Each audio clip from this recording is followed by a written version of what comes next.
Hey, good morning, all. Good to see you this morning. Glad you're showing up on Facebook Live today. I am broadcasting from home today. We've been having some trouble with the internet connection when I do it down at the church, so we're going to do this one from home today. What I did not anticipate, just as you're getting going today, and if you're like, "What is that noise in the background?" There is our neighbors are doing some construction, and they're doing it without a permit, so it means they can work on a Sunday. So there's a plate compactor going on in the background that might be an issue. So just kind of let it be like white noise in the background. See how that works for you. I wanted to start out today as we get rolling with just some thoughts about the kind of the experience of awe that I'm able to have by simply engaging people in conversation about their spiritual journey and their spiritual life. I've been a bit taken aback by the depth and wisdom and almost like the beautiful winding path that has led so many people to the place where they find themselves in their own spiritual journey, where they are right now. And oftentimes, what I've discovered, and this was the case in the last interview I just had this last week with Candy, was that I move into this interview space at a time of conversation about spirituality with just kind of these assumptions that I bring based on how I know that person or what I know of them. And I took that into this conversation with Candy because I have met her in a context where I see her living out what I thought was her spiritual life in the shape of sort of social justice. And so I just kind of assumed that that was her expression, right? That was the end of it. That she had found that doing good for others or making a difference in the world was sort of the way in which she manifested her own spirituality. But what happened was I did not anticipate, and I hope you get a feel for this today, the depths of the soul of Candy, or probably your soul as well, whenever we're talking about one's search for, embrace of, and then hopeful expression of who you really are in the world that is sort of the ground of your being. That's what Paul Tillich would say. Paul Tillich would say that this deepest expression of self in the world is in some ways linked to the very ground of who you are, your heart of hearts, your true self. And so today, I think the reflections that I want to share with you as I spent some time with Candy is, how do you tether your spirituality to your own kind of heartbeat or the depths of who you really are? And that's what I hope to explore with you today. It's almost as if I want to invite you to think of kind of the world that exists, sort of at the heart of who you are, that you are called to explore prior to giving expression to how you might articulate your spirituality. Does that make sense? There's something about the conversation I had with Candy that's just a reminder that the expression of faith or of religiosity, spirituality, the way in which you craft wisdom, it really won't work that well. It really won't work that well, if at all, unless it is tethered or tied to your own sense of your true self. This last week, I got a link to a Ram Dass movie that I had seen long ago, and it was just a clip of the Ram Dass movie. And for those of you who know Ram Dass, he's a guy who spent a lifetime and huge amounts of energy and focus to try to establish a real spiritual life, to try to explore that for himself and to give expression to it. And he went to lengths beyond any of us will take to explore that. And in this small clip, Ram Dass has a quote in it I think is fitting for today. He says this: "Each of us must be true to ourselves to hear what is our unique way through." Do you get that? Each of us must be true to ourselves to hear what is our unique way through.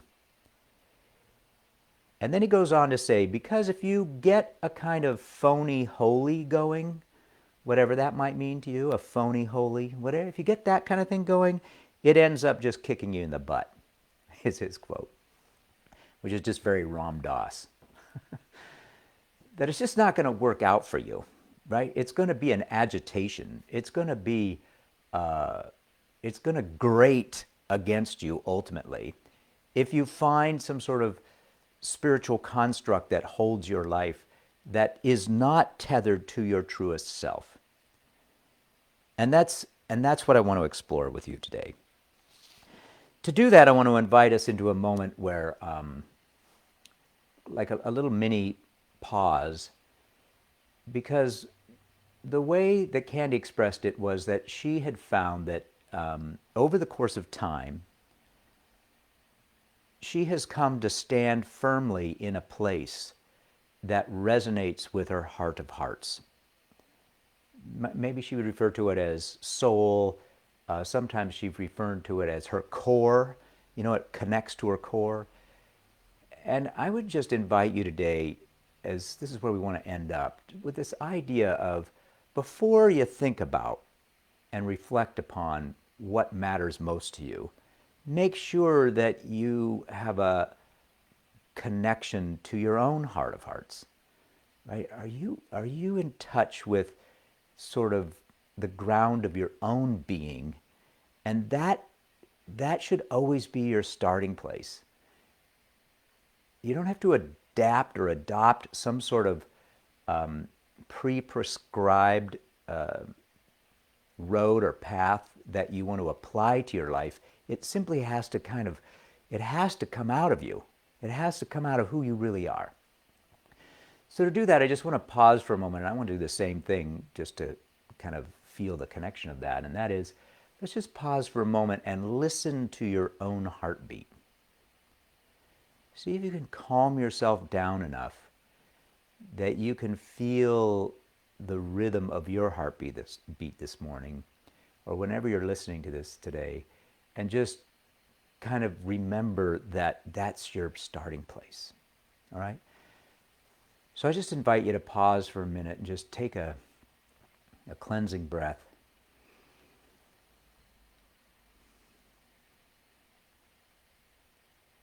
And then invite you into a place where you can actually feel your heart beating in your chest this morning, today.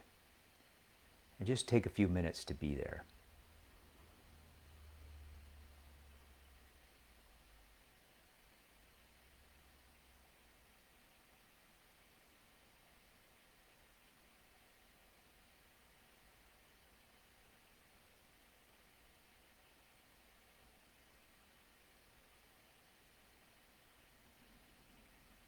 One more breath.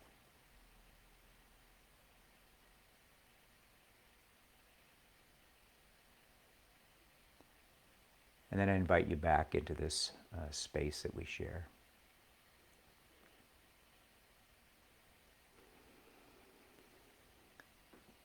In so many spiritual practices, there is this invitation to maybe center, or to pause, to be fully present.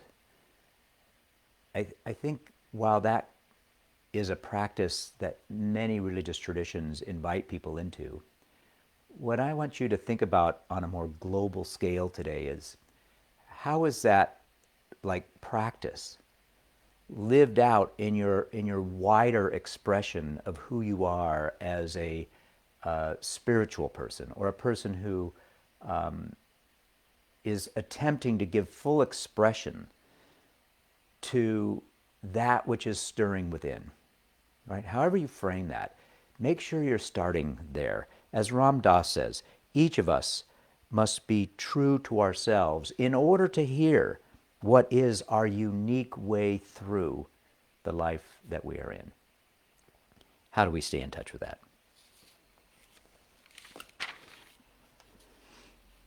Like so many of us, this interview this last week reminded me that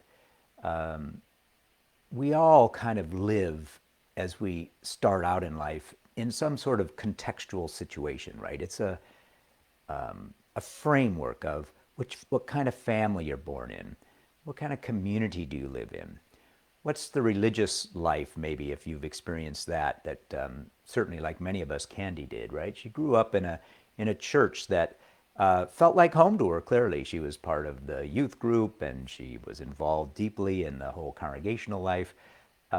So she had around her the framework in which she was invited to discover self. And all of us are like that, right? I grew up in a particular place, a particular tradition. It has so much influence on who we are. One woman I talked to thinks of it as social location. You know, we sort of find ourselves in this matrix, and we have to sort of figure out who we are initially inside of this matrix. And that's typical, right? And yet, somewhere in that process, and this happened for Candy, I bet it happens for you, I know it happens for me, we find that we begin to hit the boundaries of that space that has been for us our clear idea of how we begin to establish identity and who we are in the world and how we fit in and what's our personality like. We begin to bump into the walls. And for Candy, she said that she realized that she was living in a world that was very black and white. And she realized that she was beginning to see gray. That she wasn't comfortable, or it didn't resonate with her to somehow see the world that clearly. That she knew there was more to it than that. And so she began to push the boundaries of that.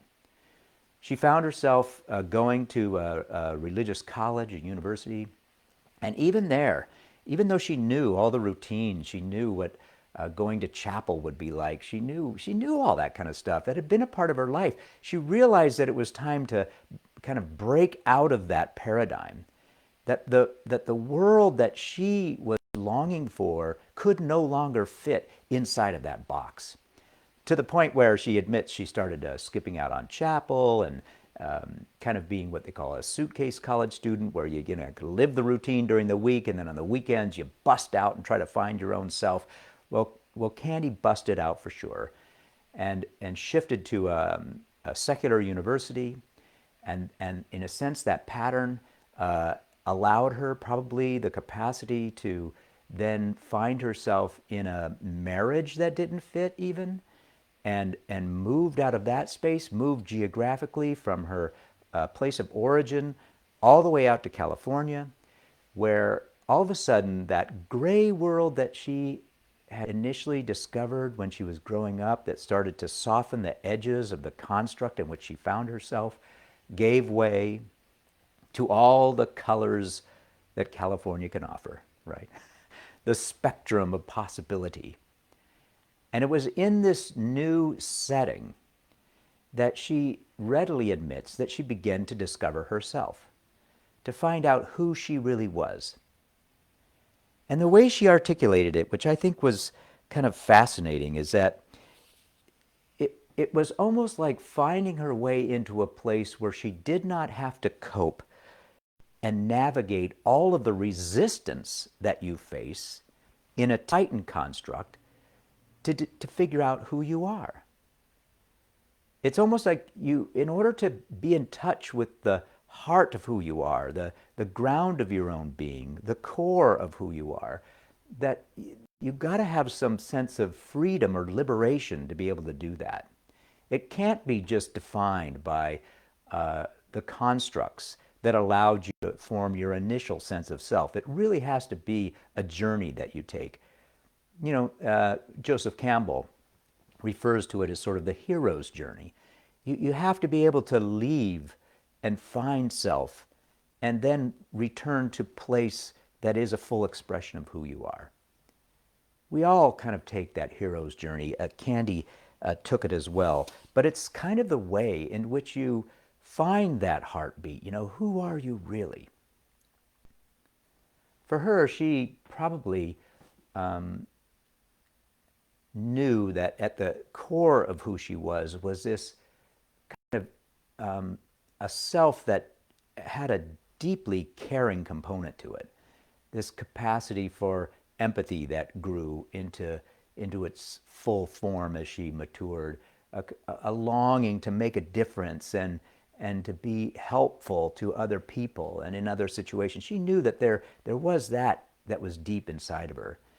Each of us has a kind of a different DNA, I think, that wells up inside that you slowly get in touch with. I don't know what it is for you. You might want to think about what is that sort of rhythm or that pulse or that melody that is sort of a baseline melody for you. I know for me, in talking to her and hearing her tell her story, I was thinking, from my perspective, I have this sort of creative pulse within. And I know that when I'm being creative in different realms, that I'm connected to my best self. Everybody has a different kind of rhythm within. What I'm saying to you and what I'm hoping you kind of start to hear through her story is that you got to know that rhythm, right? You got to know that rhythm, that your best spirituality is going to be birthed out from that place. Why does that matter? That you're in touch with that? Well, you can go back to the Ram Dass quote, I think, that each of us must be true to ourselves in order to hear what is our unique way through this gift of life. I think there's some truth to that. The other insight I got is, I'm a clergy person at a Lutheran congregation, and there is this symbol in Lutheranism called the Luther Rose. And if you're a member of the congregation that I serve, you can go into what used to be called the chapel, what's now called Oak View 3. And there's a big stained glass window of the Luther Rose. And the most dominant part of this Luther Rose is it's a big floral metaphor. And the first thing you see are these unfolding petals that are on full display in this floral kind of expression of what it means to be religious, right? And the idea, I love it because it's sort of a natural metaphor, right? It's a reminder that, in a sense, we are to blossom out from the core of who we are. And at the center of this symbol, it is a heart. Right? So at the center of the symbol of the Luther Rose, of the petals that blossom out from the heart, mirrors exactly what I discovered in talking to Candy, is that I want my life expression and my spirituality and my the way I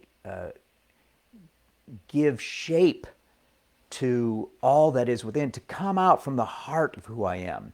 And I look at that Luther Rose now a little bit differently, thinking, we think about it as being the heart of Jesus in the Protestant tradition or the Lutheran tradition. It's Jesus' heart and then all this gracious expression of that. But it also includes you and I, right? That we all have this gift of heartbeat within, and out from that core of who we are is this full expression of our spirituality in the world.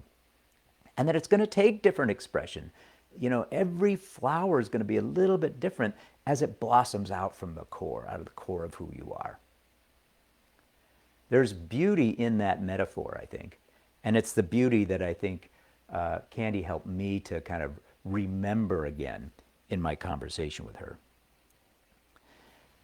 But there is another symbol in the Luther Rose metaphor. And this too came out in my conversations with her. And if you go into that space and look at that symbol, it is the beauty of the blossoms, the petals that move out from the core, this loving heartbeat that's going on at the center of this metaphor. And then there is as well the suffering of the cross, that symbol that reminds us of the suffering that Jesus in his context went through. But it's also a reminder to all of us that that too is a part of the journey. I'm reminded in the kind of the biblical narrative of stories like Job, right? Job, who was the most faithful, and he was the most pure. He was doing everything right, and yet he experienced the greatest amount of suffering. And in this matrix of being, like pure of heart and suffering in an untold way. I mean, if you read the book of Job, it's the most horrific suffering there is, right? Of loss, of pain, of agony, of grief, of feeling abandoned. Job finds himself having to navigate this sort of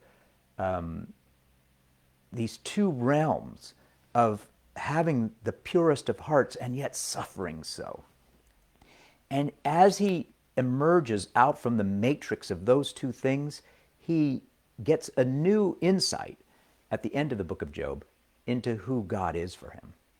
And that's what the book is all about, right? This new way in which he sees world and God in world. And that's the same thing that Candy reported too. And it just reminded me again, right, that suffering that she went through in her, whether it be childhood or through traumas or breakup or physical suffering or loss, death, she experienced plenty of that. She talked about crawling her way, clawing her way through that grief and sadness and pain and suffering, and that through that journey. And I think in addition to being in touch with who she was, all of a sudden, it's almost like it allowed her to see her spiritual vocation, right? Her compass, the way in which she can now orient in world, that now has this firm foundation that's birthed not only out from who she truly is, her heart of hearts, her center, her core, but also is informed by the empathy and capacity for compassion that she experienced and discovered through suffering as well. And that you and I, as we think about our spiritual journeys, we too, and I know this from all the people I've had conversations with, it's not just this like yellow brick road, that's like easy to go down. It's full of both agony and beauty at the same time, folded into one. And how we process that and integrate that into who we are, and then give full expression of it, is truly, I think, reflected not only in that kind of Luther rose metaphor, right? So that you have the petals that grow out from both the heart and the suffering of the cross in the center. That both of those are what are the matrix out of which we develop our sense of spirituality. And that spirituality is, in fact, kind of, it's like our own, right? It makes sense to us. And I don't know anymore that there is any kind of normed way to give expression to your own religious life in the world. I just think whatever it is, you gotta tether it to who you really are. Ram Dass put it this way in another quote. He says, the spiritual trip ultimately is not a cave in the Himalayas. It is not an escapism methodology, right? You can't just bury yourself in something and think that's going to be your new spiritual your spiritual expression, right? You can't bury yourself in a church institution. You can't bury yourself in a cave of meditation. You can't just pick a path and go, that's what it is, and I'll just follow it until it makes sense, right? That's what he's saying. The spiritual trip is not a cave in the Himalayas. So you can start there, but you can't end there. It is rather birthed out of and in relationship to the context in which you find yourselves. And I would say to your life story. Right? This call to pay attention to the way in which your life has taken its shape, and making sure that there is a clear tether or rootedness in your heartbeat, in the ground of your being, is really the only way to find a meaningful life, maybe given expression in your spiritual life, that is real, right? Candy says now that and she used language like this all the time in my conversation, she was so sure that she had finally come to this place where she would say, this is who I am now. I mean, she is so, her compass is so dialed in because it's kind of gone through this matrix of finding true self and the kind of the insights of suffering along the way. Those things came together, and she's in full blossom. That's what I would say. She's in full blossom at this point in time. And I think it's a space we all long to live into. And yes, that might change for her as time goes on, as new experiences kind of come into her life, or she has new insights into who she truly is. But right now, you can tell she is giving full expression to her own ground of being. And that is a spiritual journey I think all of us long to be a part of. So my deep appreciation to Candy for her thoughtful insights, and what I thought was going to be simply I like helping others and making a difference in the world. What I didn't see coming is how beautifully woven that is to who she really is. And my longing for you is that you can find that as well, right? And that I can find that as well, right? Let's all do that, and then let's learn from each other the beauty of how that expresses itself in the world. That's a great approach to take. Let me close with one final thought, and this is a little bit of a projection on my part. But I asked Candy, so where do you go from here? How do you size up what are the ways in which you want to engage world, given the way in which you're blossoming, if you will, or the way in which your soul is unfurling in world? How do you figure out what to do, right? And as she laughed for a minute, and then started to reflect that even while she had ideas of what that might look like, and we all probably have ideas of what that looked like, that there were things that were showing up on her radar screen, things that were appearing now in her life that felt like they were calling to her in a sense that might not have been calling to her before.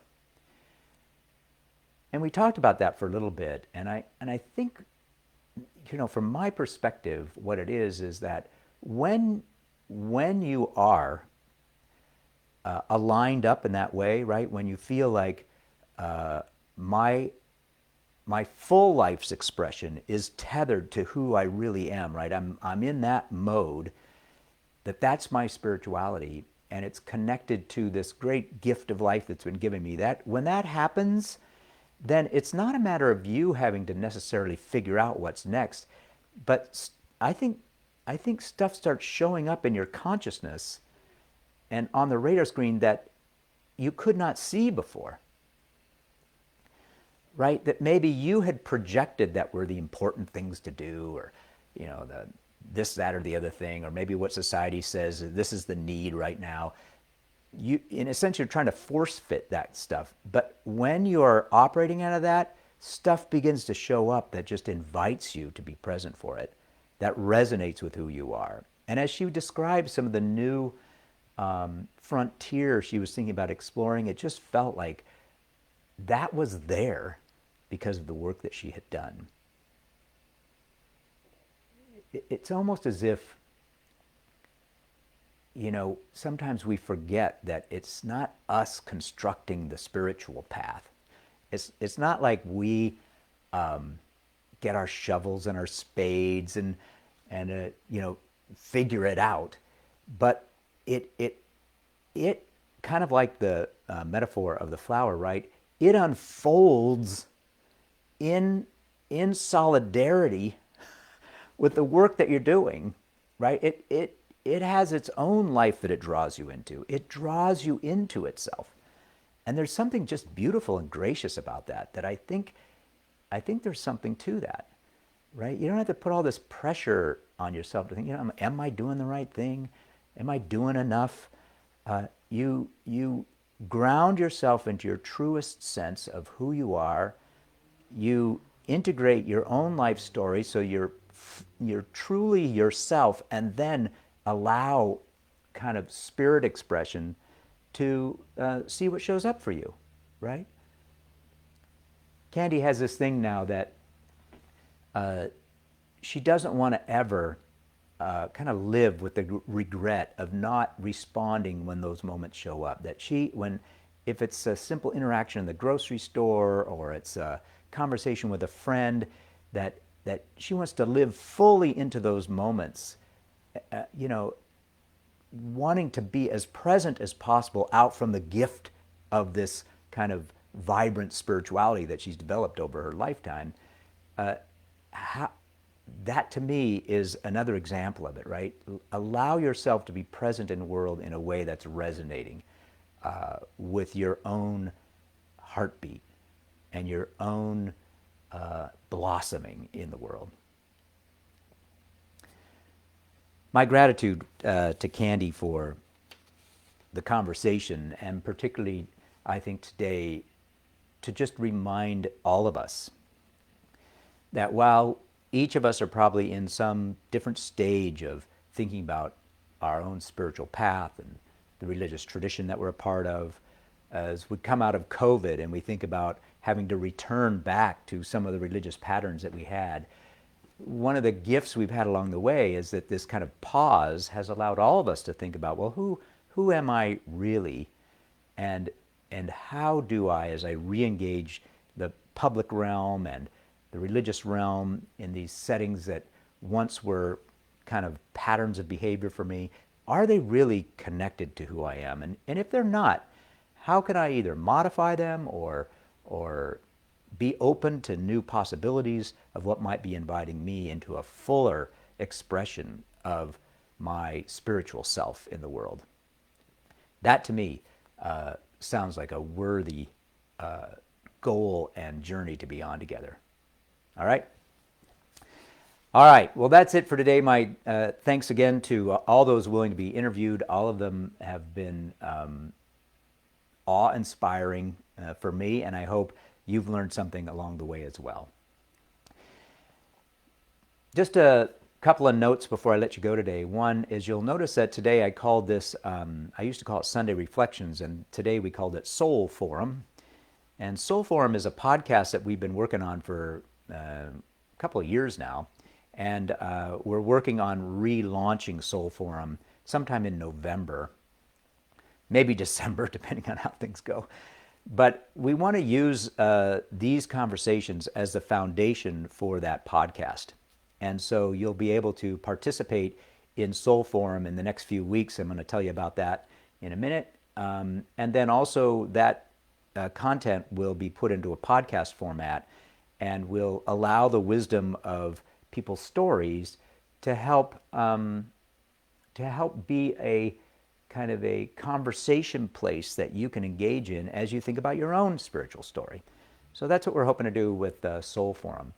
To help launch that, we're going to go live with Soul Forum sometime in November, so that you can come down and just be present for this presentation, and then afterwards kind of have a conversation about it. What are your insights, and kind of glean a little bit more layered wisdom around the content that we're exploring. So all that's coming down the pike. So that'll happen in the next few weeks or so. So watch out for information on that. And then lastly, if you're a part of the community that I serve, today we're celebrating their connection to Lutheran World Relief. They have a quilting group that puts together quilts for Lutheran World Relief, and kids and adults and teenagers are all kind of learning more about what it means to take care of neighbor in such a way.